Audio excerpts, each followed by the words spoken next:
Salut, c'est Mina et je suis contente de te retrouver pour ce nouvel épisode de Qui fait ta grâce.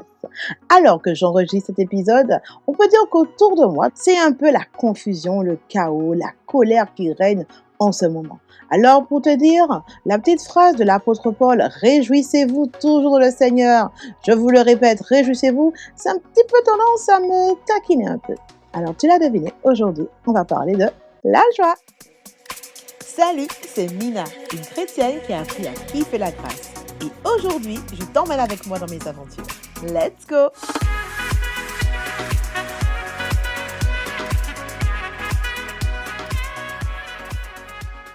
Alors, regardons qu'est-ce que le dictionnaire va nous dire comme définition pour le mot joie. Alors, Elodie, sentiment de plaisir, de bonheur intense, caractérisé par une plénitude et sa durée limitée, et qui est éprouvé par quelqu'un qui a une aspiration, un désir qui est satisfait ou en voie de l'être. Alors tu vois totalement que cette définition ne va pas du tout avec notre cher ami l'apôtre Paul qui nous dit de nous réjouir toujours dans le Seigneur. Là, le dictionnaire nous dit que c'est quelque chose de limité. Alors tu me diras, Mina, on est habitué que la Bible aille à contre-courant du monde. Mais c'est vrai que c'est pas toujours facile. Comme tu le sais, la Bible a été écrite en plusieurs langues. En hébreu pour la partie de l'Ancien Testament et en grec pour la partie du Nouveau Testament. Et on peut trouver plusieurs mots différents dans la Bible, que ce soit en hébreu ou en grec, pour évoquer le mot joie ou l'idée de se réjouir. Alors, je vais te donner quelques petits mots en hébreu, alors ne me juge pas. Donc, on a le mot raonao qui va signifier crier, pousser des cris de joie. On a le mot mausao qui va plutôt évoquer l'idée de réjouissance, de délice, d'allégresse. On a le mot sauce qui va plutôt signifier l'exultation, la joie qui déborde, une joie extrême. On a le mot samkra, on a le mot kedvao. Et en grec, le grec non plus n'est pas en reste. Nous avons le mot kara en grec, le mot asmenos, hilaros, hilarot, euphraino. Donc voilà, donc on a plein de mots qui évoquent le mot joie. Est-ce que cela veut dire qu'il y a plusieurs joies? Bien parce que les auteurs de la Bible se disaient peut-être qu'ils ne vont pas vraiment réussir à vivre la joie. Donc, on va leur donner beaucoup de mots différents pour qu'ils puissent comprendre que c'est important quand même la joie. Alors, je ne sais pas. Mais en tout cas, on retrouve pas moins de 247 fois le mot joie dans la Bible, à peu près 150 fois le mot réjouir et plus de 400 fois l'idée d'être dans la joie. Est-ce à dire que la Bible est carrément un livre d'humour? Parce qu'on va trouver beaucoup de fois le mot joie dans la Bible. Alors bon, je ne vais pas dire ça parce que je suis sûre que si je vois la femme qui a été découpée dans la Bible en 12 morceaux, elle me dirait je ne fais pas partie d'un livre humoristique. Hein? D'accord, ok, mais quand même. Est-ce que pour autant, l'auteur de la Bible, celui qui a écrit la Bible, est un rabat-joie? Question qu'on peut se poser. Est-ce que Dieu est un rabat-joie? Alors c'est vrai que quand j'étais jeune, l'idée que je me faisais de Dieu, c'était plutôt d'un Dieu, un vieux monsieur avec une longue barbe, avec une tête un peu énervée, très en colère, toujours aigri quoi, qui parle comme le tonnerre. Je le voyais avec des éclairs qui sortent de sa tête, de la fumée qui sort de ses narines. Alors c'est vrai que quand on s'imagine un Dieu de cette sorte, on a difficilement la pensée qu'il est joyeux. Alors c'est vrai qu'on se dit, mais peut-être que Jésus, c'est plus facile de s'imaginer que Jésus est joyeux. De mon côté, Jésus, de par les films que j'avais pu voir ou les représentations que j'avais de Jésus, j'avais l'impression que c'était un être un peu plus mélancolique. Donc si Dieu le Père, ça rimait avec colère, eh bien, Jésus rimait plus avec misère. D'ailleurs, tu vois bien que quand on représente Jésus sur la croix, bon, c'est vrai qu'il est mort, mais on souffle la tête un peu. Donc, c'est vrai que les représentations qu'on peut faire de Jésus, des fois, ne sont pas non plus, ne nous emportent pas vers l'idée que ce Jésus avait de la joie. Et pourtant, tout a changé pour moi quand j'ai vu un certain film qui est en anglais, qui s'appelle The Gospel of Matthew, où là, le réalisateur de ce film a dépeint Jésus complètement différent. Ce Jésus, il était toujours en train de sourire. Il rigolait, ses dents étaient toujours dehors, il se jetait par terre avec ses disciples. Quand il guérissait quelqu'un malade, il sautait dans ses bras, il se roulait par terre par la joie de la guérison. Et vraiment, c'était tellement choquant pour moi de voir un Jésus comme ça. Je me suis dit, mais c'est pas possible, Jésus avait vraiment de la joie, Jésus rigolait. Alors, nous allons prendre un texte qui se trouve dans Jean 15, verset 11.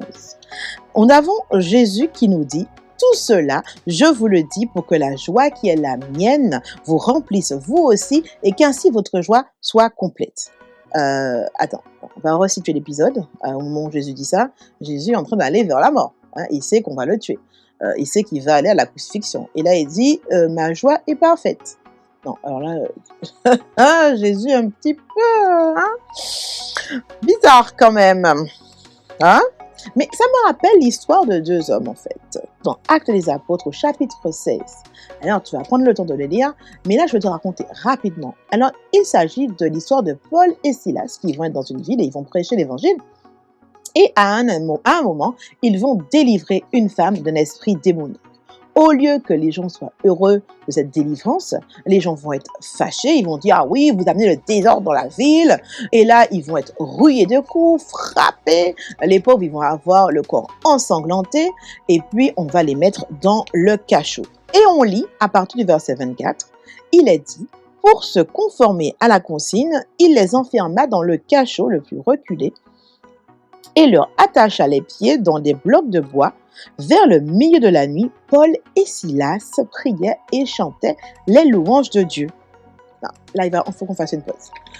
On va refaire la scène là. Donc, Paul et Silas, ils sont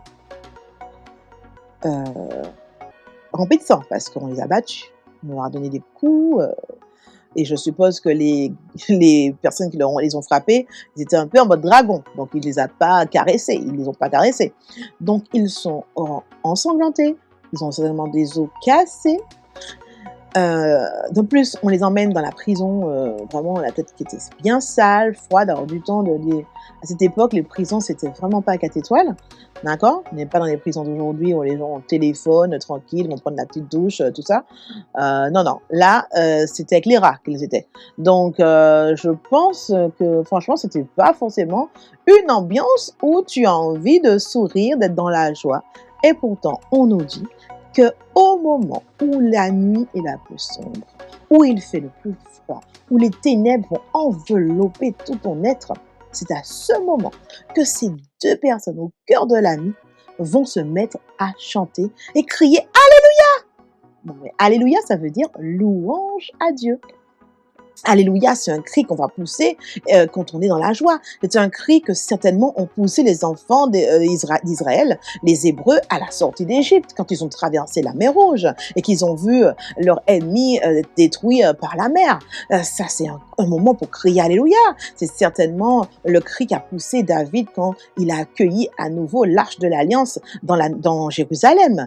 Mais c'est pas à ce moment-là où tout est sombre autour de soi que l'on crie Alléluia. Et pourtant, ils sont dans la joie, et certainement la même joie qu'avait Jésus au moment de sa mort. Une joie divine, surnaturelle, une joie qui va en fait déclencher une manifestation de le monde réel. En fait, les murs vont trembler et les portes de la prison vont s'ouvrir. Et en fait, la prison va s'ouvrir ce soir-là, pas seulement pour Paul et Silas, parce que je pense qu'ils étaient déjà libres dans leur tête. La prison va aussi s'ouvrir pour ce geôlier, parce qu'on continue à lire et on va découvrir que la parole va lui être annoncée, ainsi qu'à tous ceux qui étaient dans sa maison, et il va les prendre à cette heure même de la nuit. Il va laver leurs plaies et aussitôt, il va être baptisé, lui et tous les siens. Il va leur servir à manger et il va se réjouir avec toute sa famille de ce qu'il a cru en Dieu. Revenons dans le livre de Jean, au chapitre 15, où Jésus nous a dit tout à l'heure qu'il nous dit ces choses afin que sa joie soit en nous et que sa joie soit parfaite. Et Jésus dit en plus, « C'est ici mon commandement, aimez-vous les uns les autres comme je vous ai aimé. Il n'y a pas de plus grand amour que de donner sa vie pour ses amis. Voici donc la raison de la joie. Il s'agit de se donner pour sauver ses amis, pour sauver les autres. La louange de Paul et Silas a certainement été entendue par ce geôlier dans les profondeurs de sa nuit. Et cette louange, cette joie a amené le salut dans sa vie et dans sa famille. La joie parfaite de Jésus, alors qu'il s'en va vers sa mort, va revenir quelques jours plus tard et étreindre ses disciples alors qu'ils sont en train de pleurer un Jésus qui est déjà ressuscité. Comment faire pour recevoir et garder la joie que Jésus donne? Alors, il faut remonter 10 versets plus haut dans le livre dans le chapitre 15 de Jean. Et Jésus nous dit, demeurez en moi et je demeurerai en vous. Comme le sarment ne peut de lui-même porter du fruit s'il ne demeure attaché au cep, ainsi vous ne le pourrez pas non plus si vous ne demeurez en moi. Demeurez dans l'amour de Jésus. Maintenir le lien entre lui et nous. Tout comme le sarment est attaché au cep, tout comme le fruit va être attaché à l'arbre, tout comme l'arbre, par ses racines, va être enraciné dans le sol. Dans ce sol où il va prendre la vie, où il va prendre les substances nutritives. Alors oui, il a l'air tout sec, il a l'air mort cet arbre quand on le regarde avec cette écorce sèche et dure. Et pourtant, il y a de la vie qui circule à l'intérieur. Que j'y croie ou que je n'y crois pas, l'arbre va bien puiser de la vie à l'intérieur du sol et cette vie va parcourir l'ensemble de son corps.